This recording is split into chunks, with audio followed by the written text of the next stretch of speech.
guys! Welcome back again to our channel. This is Irene in Irene Canada Vlogs. Kung kayo po ay bago sa aming channel, please don't forget to like, share, and subscribe. At i-share nyo na rin po itong video na to sa mga friends nyo, lalo na yung mga nangangarap na makarating dito sa Canada. At magkaroon sila ng idea kung ano nga ba yung buhay namin dito sa Canada. For today's video, we will going to talk about why immigrants often face difficulties taking their vacations. So sit down vlogs muna tayo for today. For sure, a lot of our kabayan can relate about this topic, lalo na yung mga nandito na sa Canada. Okay, so madaming factors ang nagko-contribute kung bakit hirap ang mga tao na makapagbakasyon at madami ang kailangan na i-considered. At based on our experience, may kukwento muna ako sa inyo guys. Okay, so way back, 3 years ago, na-mention namin na hindi ito ang unang bansa na pinagtrabahuan namin. Kami ay galing sa bansang Oman. Hindi ito masyadong kilalang bansa guys, pero ito ay nasa bandang Middle East. Malapit ito sa Dubai. Okay? Nagtrabaho din ako doon guys bago ako mag-migrate sa Canada. Which is, isa ito sa mga bansang pinangarap kong puntahan. Yun nga lang, sa sobrang laki ng gastos papunta dito sa Canada guys, kinailangan ko mag-Oman or mag-Middle East para makapag-ipon ng pangtusto sa pang-process ko papunta dito. So, mabalik tayo sa kwento ko. Sa pinagtrabahuan ko sa Oman, masasabi kong hindi kasing hirap magbakasyon doon kumpara dito sa Canada. Dahil doon guys, kahit every 2 years, pwede kang umuwi ng Pilipinas para makapagbakasyon ng mga 1 buwan or depende sa employer mo na wala kang iisiping stress pagdating sa pagbili ng ticket. Dahil sagot ng employer mo yung pangbakasyon mo na ticket. Back and forth yun.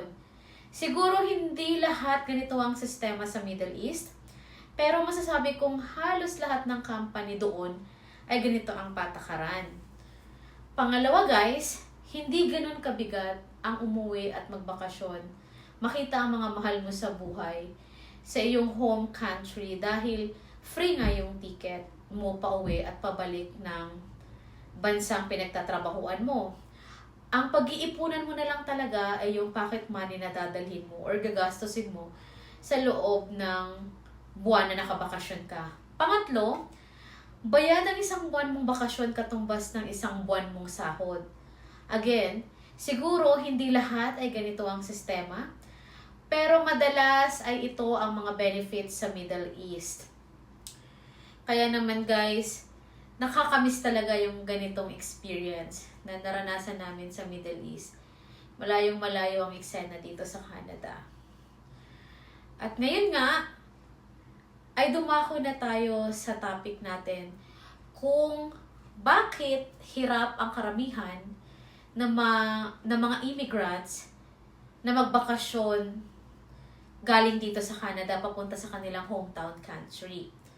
So una guys, ay about sa financial constraints or limitado ang availability ng funds sa laki ng expenses dito sa pang-araw-araw.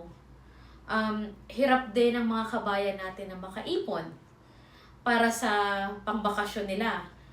Meron kang madami kasing i-considered or mga i-considered na bayarin kagaya ng bayarin sa rent ng bahay or mortgage, water bills, electric bills, phone bills, car loans, insurance, life insurance, health insurance, credit cards, at iba pang mga mandatory bills na monthly dinideduct sa'yo, like mga personal investment mo dito sa Canada kung ikaw ay naka-join sa RRSP, TFSA, FHSA, and any other platforms of investment.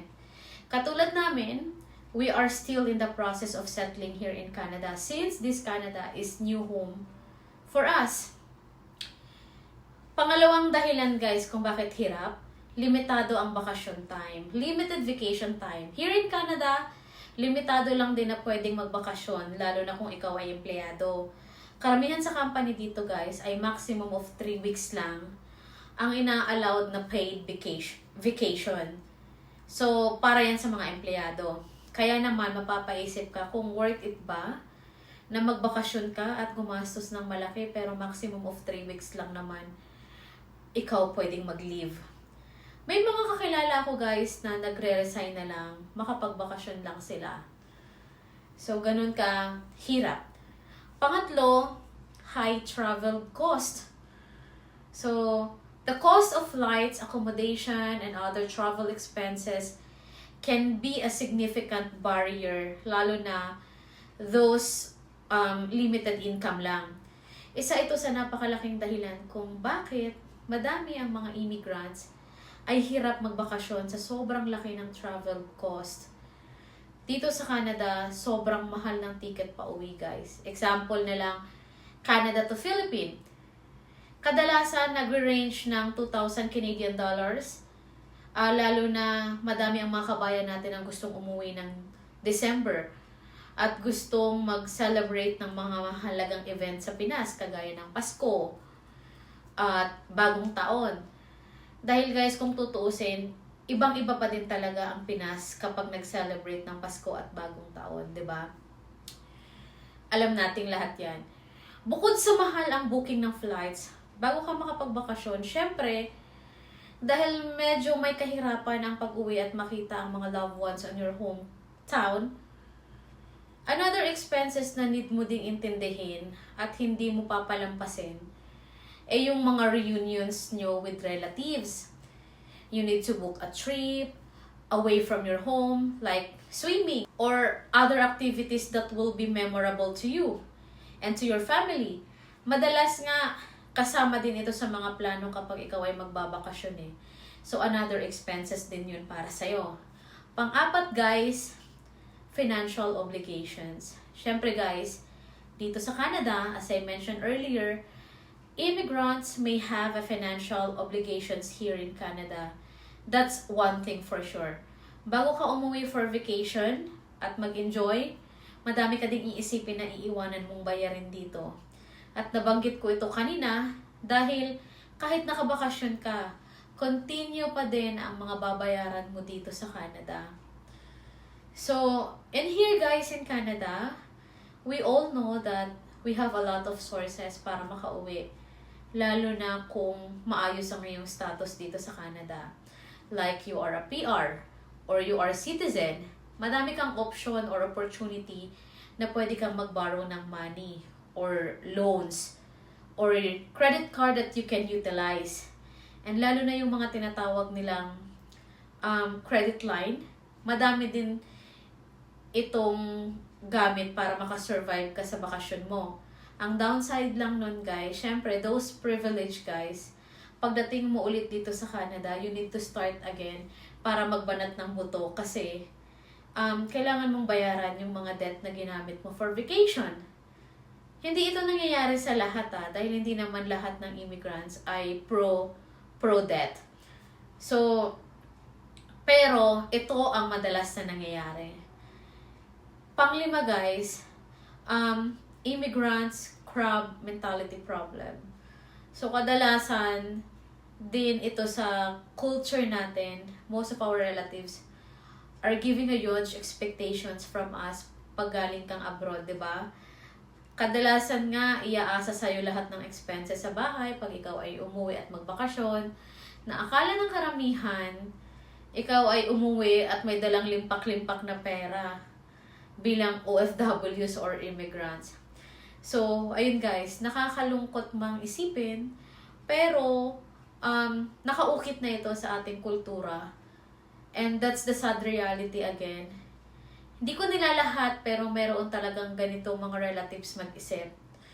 So, ayun guys, so dito ko natatapusin ang vlogs na ito.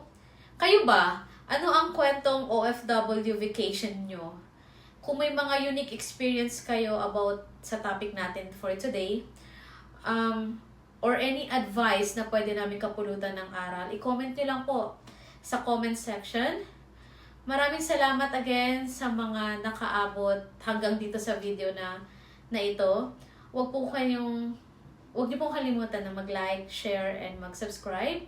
And then, see you po on our next one. Bye!